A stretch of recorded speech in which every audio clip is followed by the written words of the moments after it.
Hey guys, in this video I'll show you how to pay someone on Splitwise. So as you can see, my friend right here owes me $25. So we'll go ahead and pay them. So click on the group you are owed in, or you can click here on friends and then just click on the friend you owe.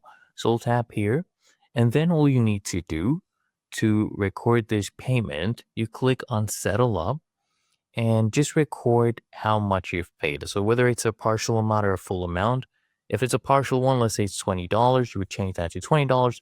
If it's a full amount, we'll do $25 right here. Okay.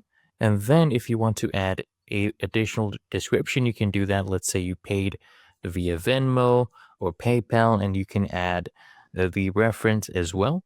And I'll come in the top right, click on this check mark, and then click on the check mark again. And there you go. We have settled the expense. And that is how you pay someone on Splitwise.